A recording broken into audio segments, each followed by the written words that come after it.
wayyaaniin namas rabbisi sodaatu ifumatti hojjeta ifumatti maal fidda maal goota nama maal lagoota maal fidda jedhu nama rabbi isa uumes nama si sodaanne maaltu dhoksaa jira homtuu dhoksaan hin jiru.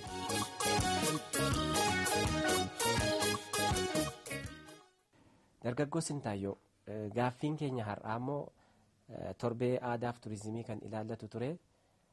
Gaaffilee nu hafan gara duubaa irratti deebineeti kutaa lammaffaa har'aa keessatti yeroo ammaa kana biyya keessatti addatti xiyyeeffannaan isaa ilmaan Oromoo irratti keessattuu immoo dargaggoota irratti hidhaa fi ajjeechaa kana hin jedhamne gaggeeffamaa jira.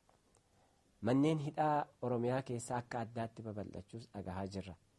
Mee haala hidhaa kanaa akka waliigalaatti nu ibsiti qabxii tokko tokkoon ammoo gaaffilee itti aansinsi gaafadha. Gaariidha.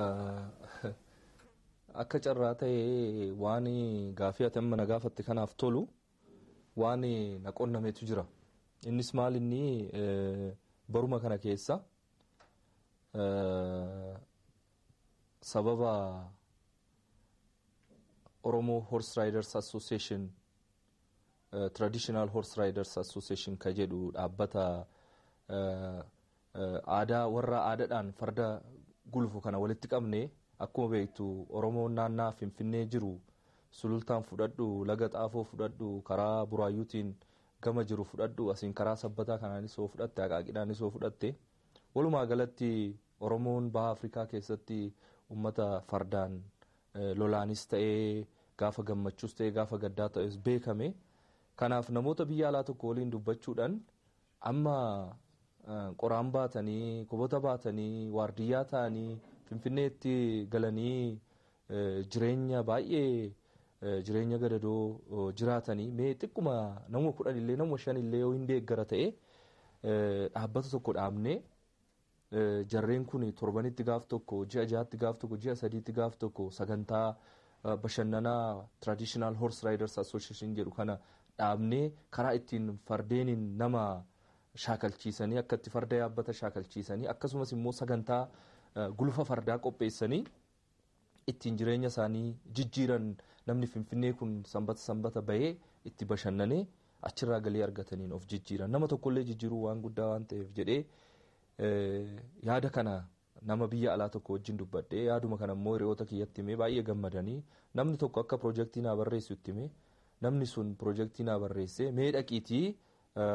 waajjira haqaa Oromiyaatirra waan barbaachisu kan akka waraqaa eenyummaa maal kana qopheessinaan jedhee ka'ee dhaqee hoogganaa waajjira sanii kan ta'e dhaqee itti himee gaafa akkanaa dubartiin akkanaa jirti dhaqiitii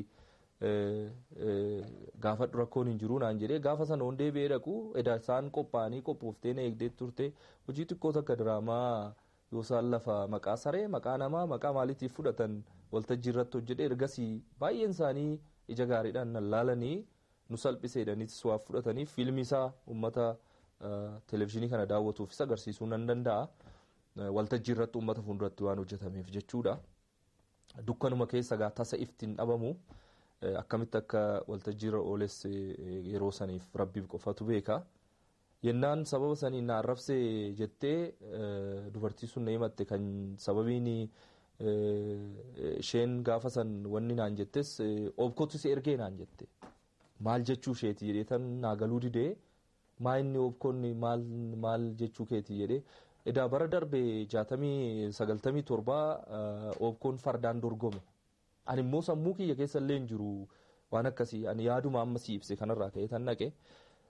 Kanarratti olii galuu didee waa'ee obkoo eessatti beektaa maal jedhu kana takka lama waliin jennee garuu na arrabseettee na himatte ani seenaa kiyyallee odeessuufii miti amma uummatatti sababa saniin na hiisifte ragaa sobaa natti yaamtee baatii ja'an tokko natti murteessitee natti murteessanii haa ishiinis mana murtii keessa waan hojii walumaa himanii achuma achitti waliin dhaaniitu dubbii kana fuudhanii sabbatatti na himattee sabbanni qarshii 300 na adabee waan irratti ragaa sobaa baasifte jechuudha. Achi lammata itti xinnaati jettee gara zoonii fiddee zooniin baatii jaamu maallatti murteessee isa immoo oli madhee akka olii galaatitti Oromiyaan kan 6 kiiloo jiru kuni narraa oduun buusin dhimmicha laalaa ture ji'a ja'a innis achuma keessa waan jirtuuf dhaqxee xiyyitee waliimaa galanii ji'a ja'a natti murteessanii booda mana hidhaa galee achumatti naqabanii mana hidhaatiin dhaqanii eessattan hidhame buraayyuuttan hidhame wanti raajiisitti ta'u wanni isheen ittiin na himattees maabara tokkoon naa beedhee dhufee achumaan na arrabsee jetteetti na himattees okkee inni hin jira ifa waan ta'eef uummannis waan beekuuf akka tasaa ta'ee mana hidhaa sasseenee siin jechuufan sababa mana hidhaa san akkamittan laalee kan jedhuufan uummataa kana ibsa malee dubbicha ishee wajjin jirtu waan gatii hin qabne waan ta'eef isa ibsuu barbaadetii miti. Keessas immoo manni murtii Oromiyaa akkamitti hojjetaa kan jedhu ati fira jabaa qabaantee wal beeknan du'allee sitti murteessu.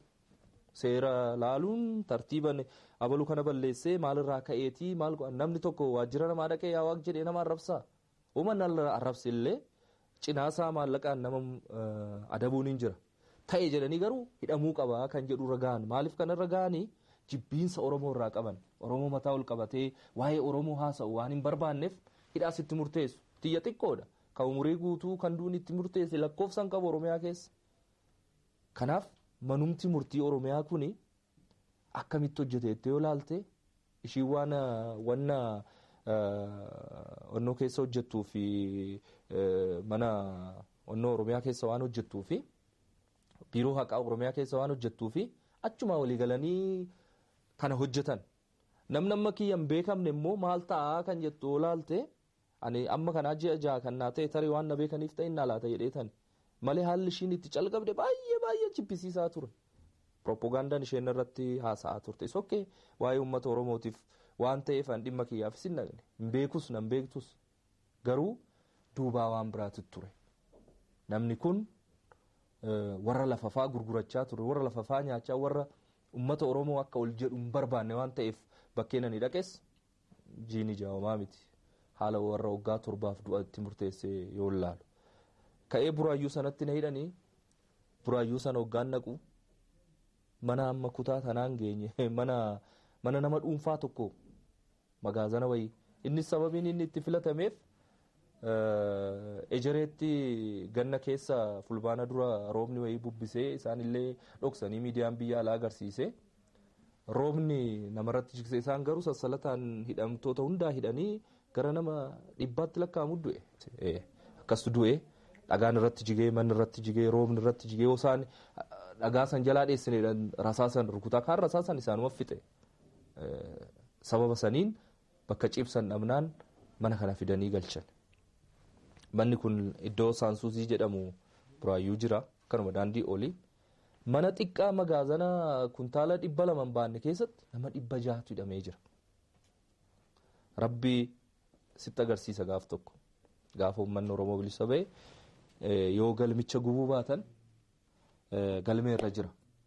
Namni 600 san warra televezyiinii kana daawwatuuf dhiifama jecha injiraan yoo akka mixii akkanatti daandii baasee deemu achittan arge umrii kiyya keessatti. Barandaa manichaatirra namni ejjatee bula namni rafuun hin jiru ejjatteeti bulta. Bakkee ejjattuu hin qabdu nama 600 achi keessatti 600 miti namni 50 miila diriirfatee rafuu mana hin dandeenye keessatti nama 600 hidhan. Guyyaatti reeffi tokko ba'a mana san keessa sababa adda addaatiin dhufa ambulaansiin qabanii nutu maallaqa walitti buusee guyyaa 15 achitti hidhame san keessatti natu anaa fi namoota achi keessa jiran ana illee jechuu hin danda'u namoota achi keessa jiran hidhamtootatu birrii 1 birrii 2 walitti buusee akka carraa ta'ee kutaa xiqqoon siree walirra jiru kana lama garanaan nama 8 ciibsitu jira. Ishee keessa saantimeetiriin 10 jirteen keessa darbanii sireetti ol ba'an. Eenyutu keessa bulaa? Mahandisoota sabbataati keessa jira. Mahandisoota warra sabbataa warra hidhame lafaattan jedhani. Isaantu akkamitti artistii beekamaan namni guddaan kun kaleessa waltajjii meeqarratti yonnoo jechaa ture har'a injiraan kana keessa ciisa. Kottu jedhanii achi keessa akkanatti naga'uu didde kanaa saantimeetirii 15-20 ta'e dhugaa rabbi gaaf tokko yoo diiguu baataniin nutti agarsiisa achi keessan ciisaa ture. Nama wayititu hidhamaa keessa warrumti achi injiraat sana keessa ciisu guyyaa hoo ejjettu akkanatti namarraa xoofta akkanatti ofirraa gadi akkana godhu malee akkanatti namarraa fuudhuun hin jiru. Kuni dhugaa achi jiru. Namni immoo mormi isaanii ta'in eenyu maal jedhuun kan dhibee namatti daddarbu tokko jira sababa hin jiraan maal ittiin dhufu sun guyyaa guyyaa nama meeqatu du'ee nama meeqatu dheeba maallaan jedhee ati nama carraa qabu naan jedhe hidhamtoota warra achi 600 keessaa tokko na bira dhufe nama baay'een dubbise gara nama 200 maalan dubbise carraa qabda maali yennaaniin warri suni liqeeffatanii namarraa kadhatanii maal jedhanii karaa adda addaatiin maatii isaaniirraa fidanii 10,000 kaffalaniiti kutaa san argatanii warra mana murtichaa warra mana adabichaa hoogganuuf 10,000 kaffalaniiti argatan namni 8 suni haa ta'u hidhamuudhaafis maallaqni erga hin kaffalamatee homaa miti jedhee tanniise warra 600 sana keessaa immoo nama hedduun dubbise maaliif hidhamtee maal taatee maal gootee hin beeku ani sababa isaa poolis taabaa yookaan waajjira poolisii ji'a 6 ture amma immoo mana murtiis geessidhanii asan dhufee jedha. Ganaa mana nagnee mana adabaan nagnee kunoo mana poolisii yookaan mana murtiin nagnee kunoo ji'a 3 guuteera ji'a 5 guuteera maalidha kun immoo abaawoodha jedhanii oobkoodha jedhanii maalidha jedhanii ofiidin jedhanii ati biyya jeequuf jedhaniitti waggaa 7 waggaa 6 waggaa 5 waggaa 10 natti murteessanii garuu dhugaan jiru achitti namni sissobu dhugaa sitti muudhaaf ani omaayyuu waan hin taaneef dhuguma jiru sitti an akkana godhee isaan immoo akkana godhanii akkana na godhanii siin jedha dhugaa jiru sitti ma ani omaayyuu waan hin taaneef jechuudha immoo dhugaa achi keessa jirtu sin hubatta akka nama tokkootitti kanaaf hidhaan uummata Oromoo iddoo xiqqishuu sanitti han akkana ta'e Finfinnee jalatti iddoo adda addaa mana hidhaa godinaalee Oromiyaa keessa dhoksaadhaan jiranii fi ifaan jiran keessatti immoo maaltu ta'aa jira yoo jette kana dachaadha. Kanaaf barri kun walumaa galatti waggoottan darbanis ta'ee waggaa amma keessa jiru kun bara hidhaa uummata Oromooti bara ajjeechaa uummata Oromooti jettee fudhachuu dandeessa. Mee amma kanumaan waliin amma televezyiinii irrattis ta'u miidiyaa wayyaanee irratti nageenya miseensota abaawootu hidhamee waggaan manaa du'i irratti murtaa'e jedhu isa kaan immoo akkuma dhaqanii mana keessaa fuudhanii hidhanii isa kaan mana barumsaa keessaa fuudhanii hidhanii mana murtii isaa 24 keessatti dhiyaachuu qabdaa jedhu akkuma ammatti natti himtu ammoo kan waggaa 20 ta'eef jira jechuudha akka odeeffannootti. Mee kana qabatamaadhaan naa ibsi addatti Finfinnee keessatti wanni raawwatamaa jiru baay'ee gaddisiisaa ta'uu isaati kan dhageenyu godinaaleenis akka jirutti ta'ee jechuudha. Mee haala kanaa haala qabatamaa wajjin naa ibsa. Waan hedduu haasa'uun hin danda'ama waan hedduu kaasuun hin danda'ama akkamitti waan hedduu haasa'uuf kaasuun hin danda'ama waa'ee Oromoo namni kaasu inni diina adda dureedha. Diina adda dureedha. Inni hidhamtaa ragaan barbaachisaa ta'e karaa barbaadeen forjidiin jechuudha.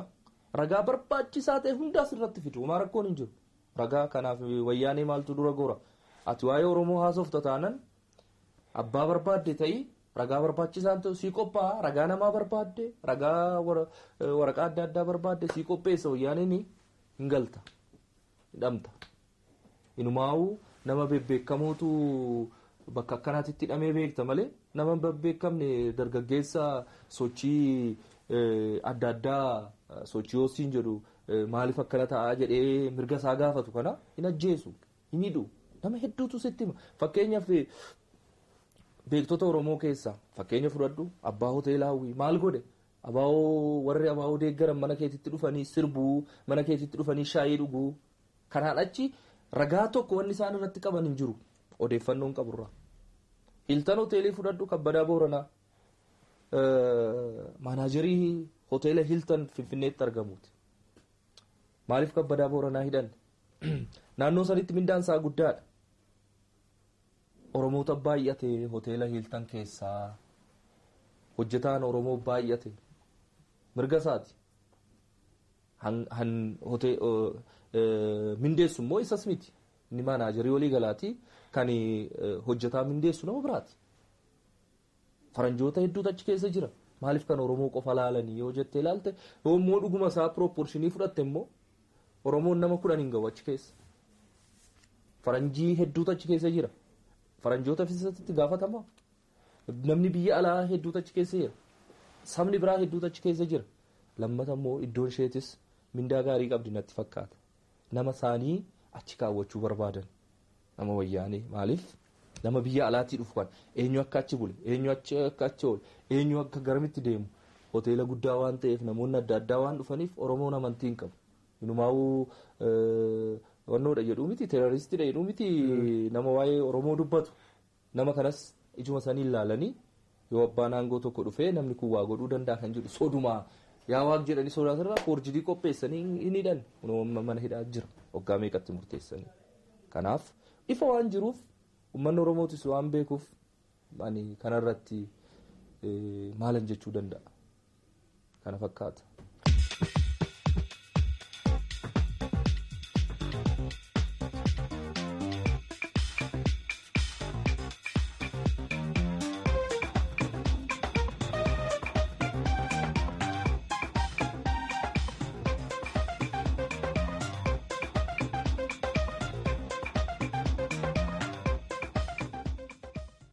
Mee barattootaan wal qabatee amma kolleejota yuunivarsiitii keessatti manneen barnootaa keessatti inumaayyuu immoo ijoollee waggaa 18 gadiyyuu hidhuutti jiru jechuudha. Mee haala isaan nu ibsi. Akka seera biyyattiittis haa ta'u seera addunyaatitti namni waggaa 18 gadi mana hidhaa namni gurguddaan hidhamu keessatti hin hidhamu. Kutaa namni 8 keessa ciisu san keessa miila kiyya jala immoo kan ciisu mucaa xiqqaa tokko ture waggaa 14 moo waggaa 15. Maal godheeti jennaan namaani wal lole moo nama reebe moo mana barumsaa keessatti jeeqeedha dubbichi. Nan ajaa'ibsiifadhe areedan qabu waan qabu mucaa umriin gaafadhe reefan waggaa 15 akkana gahaa jedhe.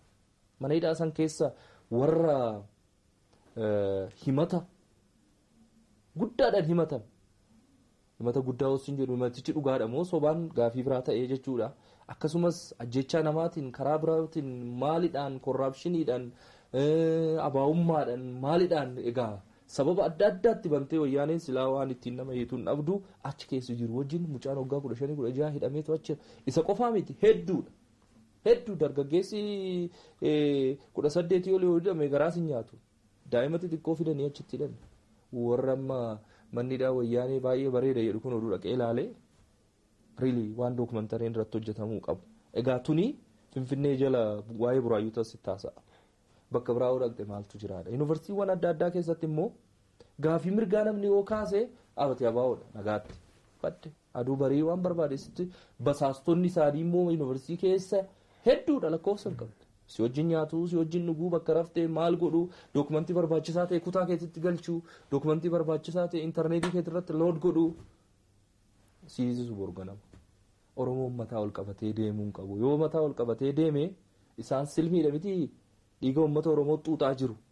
Qabeenya uummata Oromoo nyaachaa jiru. Kanarraa nu buqqisaadha. Buqqa'uun isaanii immoo noola. Agasitti namni kamiyyuu akka beeku wanti du'uu jiru tokko dhidhiittachuun isaan oolu. Dhidhiittachaa jiru natti fakkaata amma. Kanaaf karaa adda addaatiin rakkinni barattootas haa ta'u jiraattota Oromoof Oromiyaa keessa jiran irra gahu. Akkasumas Oromoo qofa osoo hin ta'in Ogaaden yoo fudhatte akkasumas sabaaf sablammii akka Sidaamaa yoo fudhatte Beenishaangul yoo fudhatte Gaambeella yoo fudhatte Anyuwaa Nuweer rakkoon asirra jiru rakkoo salphaa miti. Walumaa galatti jarri kun warra kutatee ka'eedha.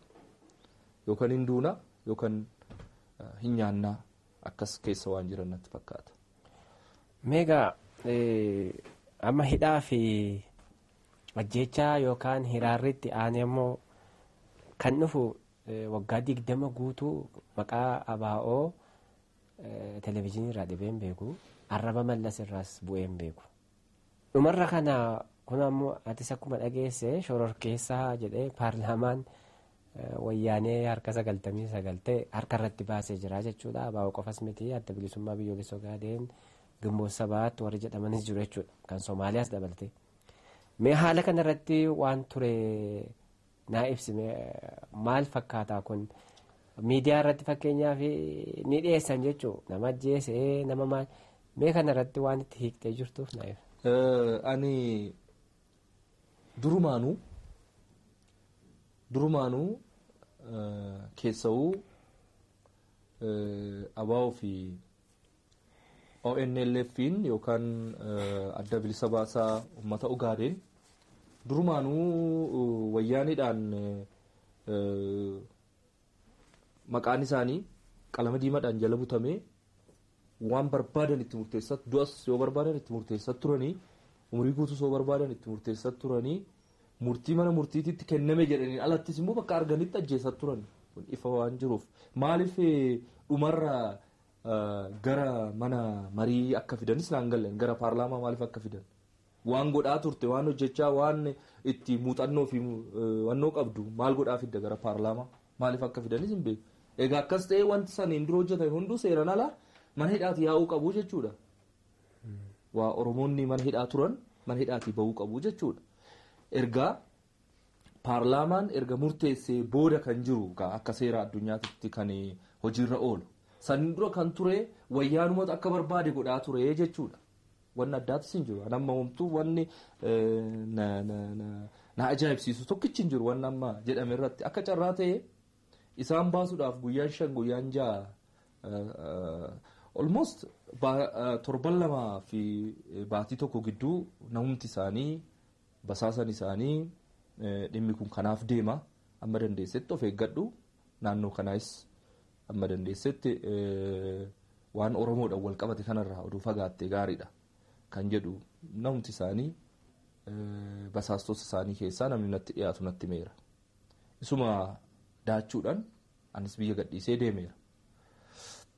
Biyya gadhiisee deemee guyyaa 5 niif guyyaa 6 gidduutti waan kana paarlaamaa hoggaasaan dabarsan televezyiiniidhaan laale kan namtichi jedhe dhuguma ta'ee arge wanti baay'ee na ajaa'ibsiises hin jiru. Wanti Oromootti kan kanaan dura darbee caalaa dhufus immoo hin jiru. Inumaayyuu Oromoo jabeessa kun Oromoota jabeessa. Maal siin jedhu kana caalaa maal jedhu abaa'oon waan biyya alaatii dhufee saba biraatirraa yookaan biyya alaatii dhufee yookaan biyya ollaatii dhufee yookaan biyya addunyaa ta'e wayiitirraa dhufee biyya Itoophiyaa yookaan biyya Oromiyaa kana nan qabadhee deemuu miti. Abaa'oon eenyu? Abaa'oon ijoolluma Oromooti, dargaggeessa Oromooti, jaarsa Oromooti, dubartii Oromooti. Kanaan ala jira abaa'oon eenyu abaa'oon? Kanaaf jaarsa Oromootiin, jaartii Oromootiin, dubartii Oromootiin, dargaggeessa Oromootiin, beekaa Oromootiin, waa gaafataa Oromootiin, maaliif nama jedhu dhalataa Oromootiin ati shororkeessadha jechuu caalaa maaltu jira? Oromoon lola madaa sodaatanii erga madaanii maal sodaatanii saranaan booda wanni dhufus hin jiru. Kana caalas wanni isaan godhanis hin jiru. Kanaaf yeroon kun yerootti Oromoon cimu yerootti Oromoo cimsu malee yerootti sodaachisu miti. Isaan sodaachisuudhaaf akkuma sila sitti hime wanni lubbuun keessaa bahuudhaaf jirtu hin batattisa amma isaan dhidhiittachaa jiru. Yeroo sana yoo of eeggatte malee sirkutuus danda'u garuu homaas hin godhan. Kanammoo godhaa jiru. Uummanni Oromoo immoo waan lubbuun keessaa bahuudhaaf jedhee dhidhiittatu akka raajitti ilaaluu hin qabu. Amma keessaa baatu ittuma cimsanii gara bilisummaatii fi gara mirga ofii abbaa biyyaa ta'ummaatitti deemuutu irra bareeda jedhee tayyaada. Mee kanumaan wal qabatee godinaalee irratti amma lafaa kaa'ee nama hidhan jechuudha. Oppiidiyoon uummata Oromoof hin dhaabbadhe jedhaa ogguu dubbatu jechuudha. Dhalli Oromoo immoo hin hidhama. Nama sana raawwatuu fi gaabbii borii isumaaf dhiifnaati. Amma oppiidiyoon waan kanaan duuba maaltu jirame? Eenyutu jira?